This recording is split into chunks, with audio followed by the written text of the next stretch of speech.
Hello everyone, welcome back to my YouTube channel Love is Immortal. We always love and with function. I know guys, मैं बहुत लंबे time से गायब थी।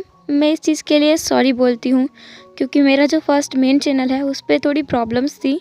मैं उन्हें सॉल्व करने में इतना बिजी हो गई कि मैं अपना इस स्टोरी को पूरी तरह से भूल चुकी थी। बट आप लोगों ने मुझे बोल बोल के बहुत अच्छे से याद दिला दिया कि मेरा एक और चैनल है जिसके बारे में मैं भूल चुकी हूँ। मुझे वहाँ पे स्टोरी डालना है। तो आई एम रियली सॉरी, मैं इस चैनल पे एक्टिव नहीं थी, बट स्टिल मैं स्टार्ट करने वाली हूँ अपनी स्टोरी को वहीं से जहाँ हमने छोड़ी थी। और मुझे जहाँ तक लगता है आप लोगों को याद भी नहीं होगा कि हमने स्टोरी छोड़ी कहाँ थी, तो मैं थोड़ा सा रिवाइंड करके आपको बता देती हूँ। वांग जी कहीं तो गया था किसी को मारने के लिए। वहाँ उसे वेंचाओ को उसने मारा था और उस लड़के को उसने जान से मार दिया था जिसने विंग को छूने की हिम्मत की थी। वापस आने के बाद उसने पूरी रात बैठ करके के ड्रामा, सी ड्रामास और पता नहीं क्या क्या ड्रामास देखे, मूवीज़ देखी, love, romance, thrill, suspense, expectations and सब कुछ सीखने के बाद में उसकी आंखें एकदम खाली पड़ गई थी। उसकी आंखों के नीचे डार्क सर्कल्स आ गए थे। वो पूरा पांडा लग रहा था। तो उसे चैन, जो कि उसे बोल रहे थे कि उसे थोड़ा आराम करना चाहिए, उनकी बात को मानकर वांग जी, जो कि 5 मिनट के लिए सोया था, लेकिन उसकी नींद तो नहीं खुली।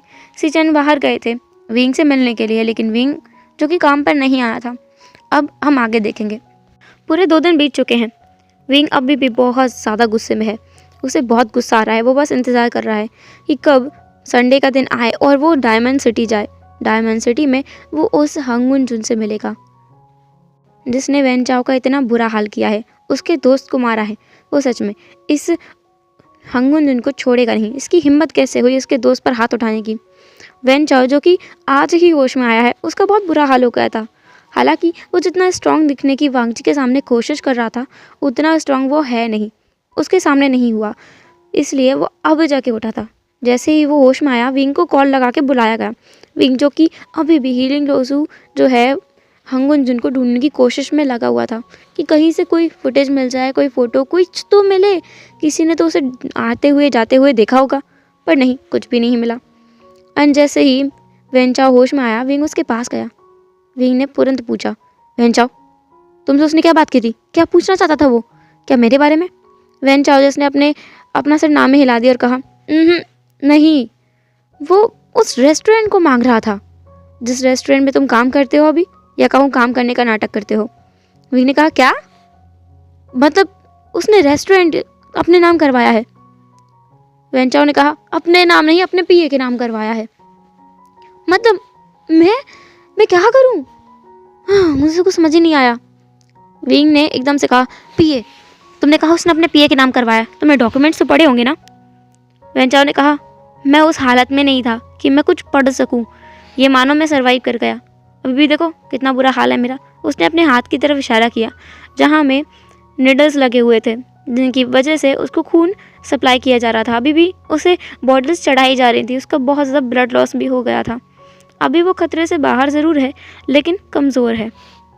विंग जिसने कहा, होटल अपने नाम कराने के लिए तुम्हें बुलाया था। होटल से क्या काम है उसे?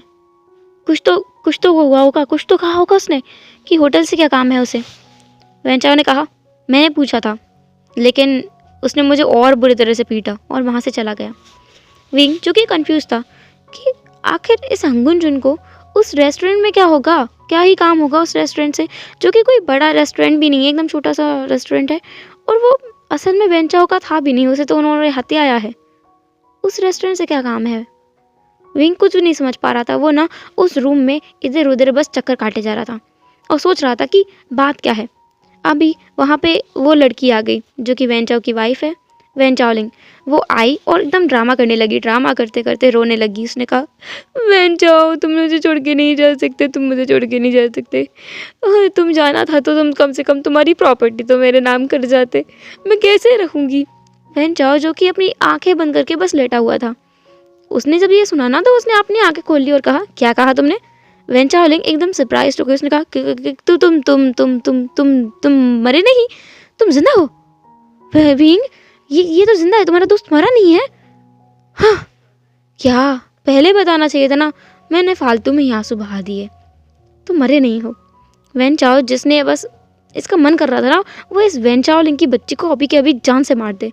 वेंचाओ ने कहा, हाँ, क्या मुसीबत है, क्या मुसीबत हो तुम मेरे तुम्हें इस बात की चिंता नहीं है कि तुम्हारा हस्बैंड यहाँ अध मरा पड़ा है, लेकिन नहीं, वो मरा क्यों नहीं है ये जानना चाहती हो तुम। वैन चाओलिन ने बात को संभालते हुए कहा, मेरा मतलब वो थोड़ी था, मैं तो बस ऐसे ही नाटक कर रही थी, मुझे तो पता था, तो तुम्हें कुछ नहीं हुआ है, मैं डॉक्टर से बात करके आई थी ना, मुझे कुछ नहीं, मुझे सब पता था, मुझे सब पता था। विंग जो कि अभी भी अपनी सोच में मग्न था, उनका इन दोनों पर बिल्कुल ध्यान नहीं था। अचानक से उसके दिमाग में कुछ आया, उसने कहा, वैन चाओ, क्या वो वांगजी के लिए आया होगा? क्या उसकी नज़र भी वांगजी के ऊपर है? वैन चाओ ने हैरानी में विंग की तरफ देखा और कहा, क्या तुम्हारा मतलब है कि वो मतलब हंगुन चुन, वैन चाओ मतलब वो वांगजी के पीछे पड़ा हुआ है? क्या तुम ये कहना चाहते हो?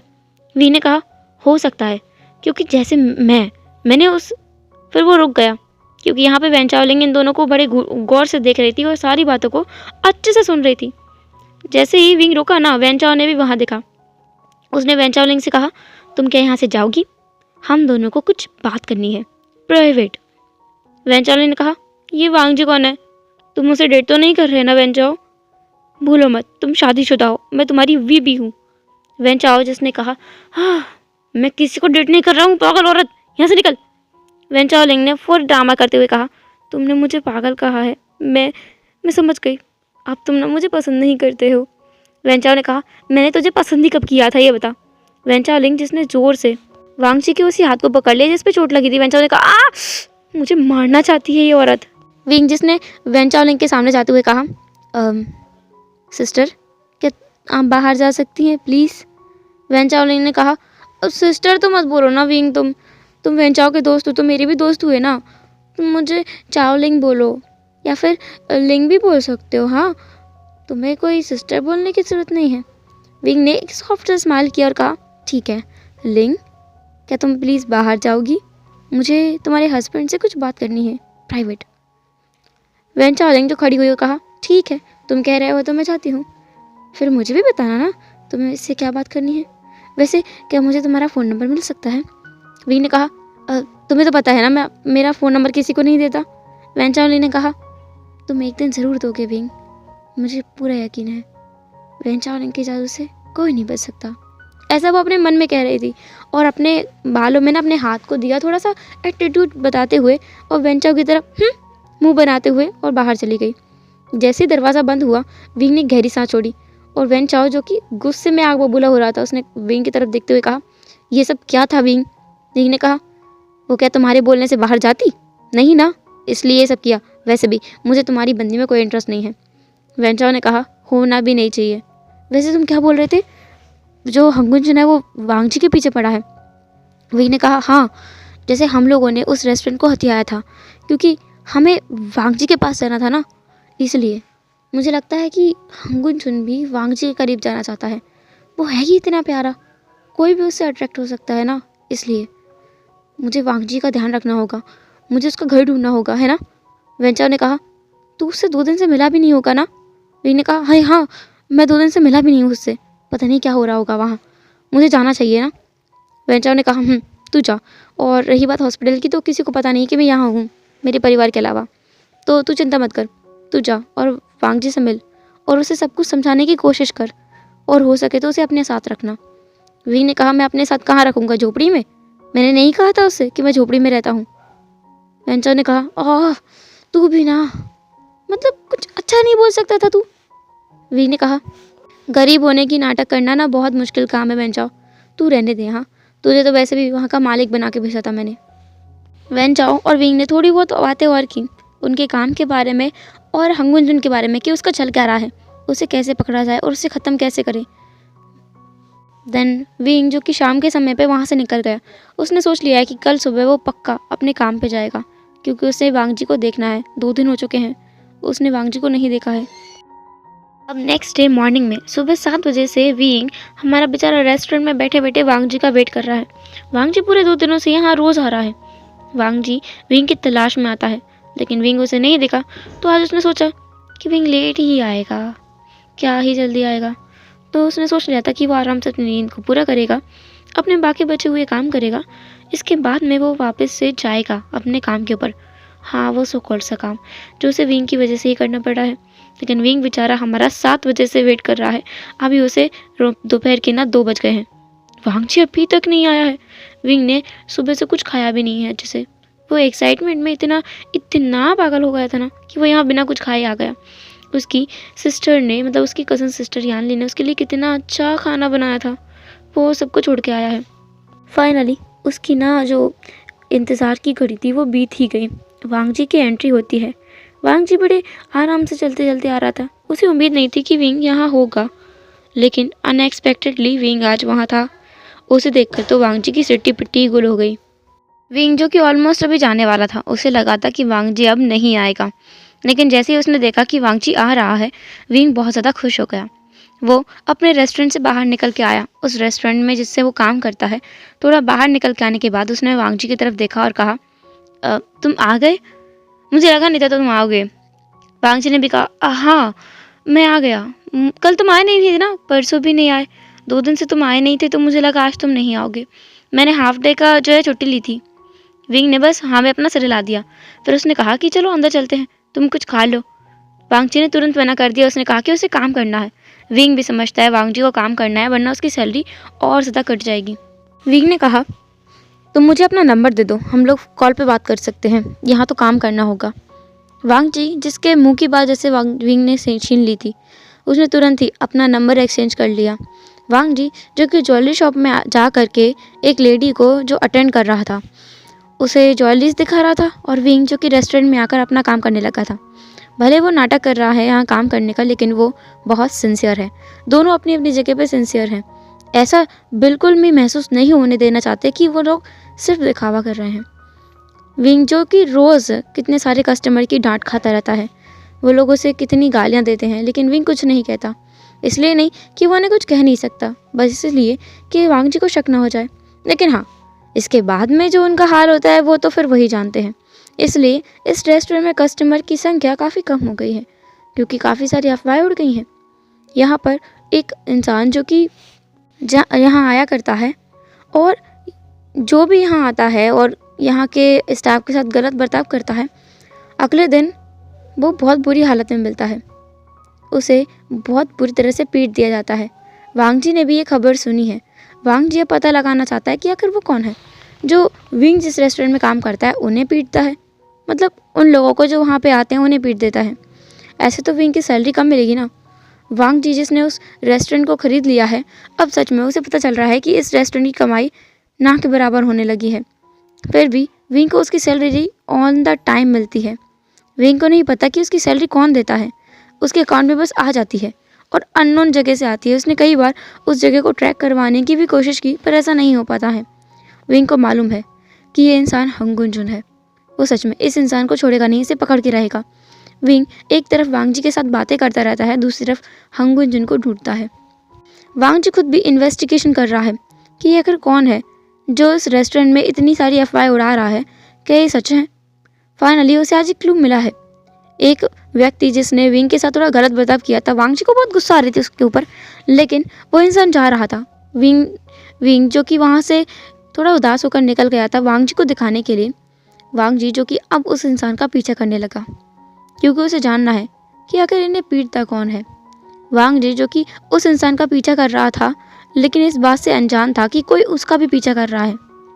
वो विंग का एक गार्ड था जो कि उस इंसान को पीटने के लिए जा रहा था, लेकिन जैसे ही उसने देखा कि वांगजी भी उस लड़के के पीछे जा रहा है जिसने विंग के साथ गलत बर्ताव किया है, वो गार्ड थोड़ा सा सरप्राइज था। लेकिन फिर उसने सोचा कि ये कोई जासूस हो सकता है, क्योंकि उसके बॉस ने कहा है कि यहाँ पर हंगुंजुन को ढूंढने के लिए वो लोग आए हैं, तो हाँ हो सकता है कि वो उसका ही आदमी हो। तो वो गार्ड उन दोनों को ही किडनैप करके ले गया। हालांकि वांगजी को किडनैप करना इतना आसान नहीं था, लेकिन उसका ध्यान तो आगे वाले लड़के के ऊपर था, तो पीछे उसने देखा नहीं और उसे बेहोश करके वहाँ से उठा करके वो लोग ले गए। वांगजी जब उसने अपनी आंखें खोली तो उसने खुद को एक अनजान रूम में पाया, जो कि देखने से ही लग रहा था कि वो टॉर्चर रूम है। सामने कई सारे इक्विपमेंट्स रखे हुए थे, बहुत सारे हथियार रखे हुए थे, चाकू, खंजर, पता नहीं और क्या क्या रखा हुआ था। विंग से पता चल गया था कि उसके आदमी ने 2 लोगों को किडनैप किया है। उसे शक है कि दूसरा लड़का वहाँ पे है जो कि लगभग 25 साल की उम्र का है। वो दिखने से ऐसा लगता है कि वो हंगुंजुन का जो है आदमी है। तो विंग यहाँ खुद चेक करने के लिए आया था।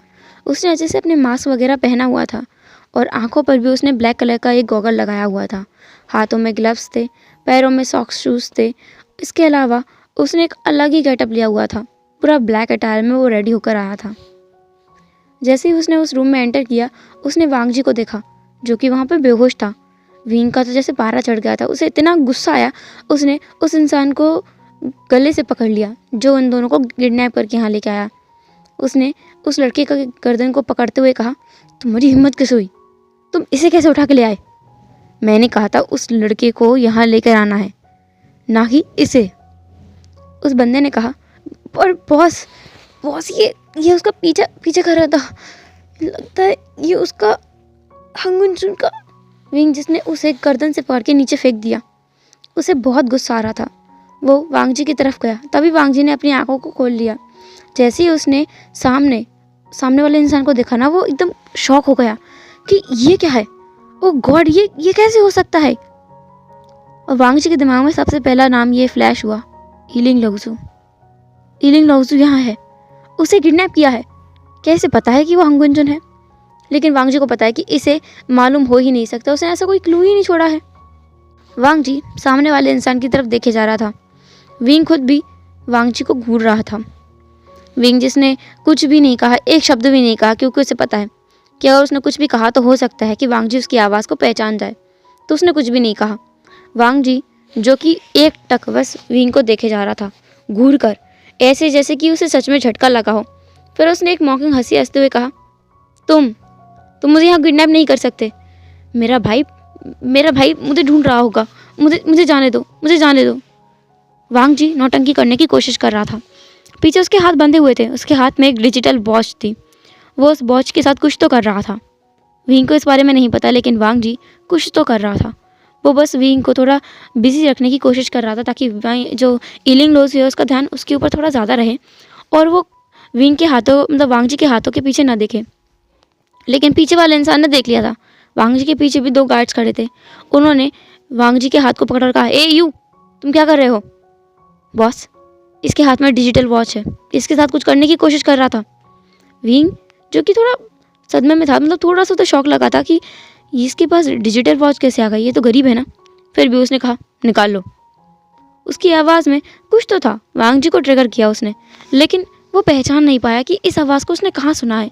ये थोड़ी सुनी लग रही है, लेकिन कहाँ सुना है।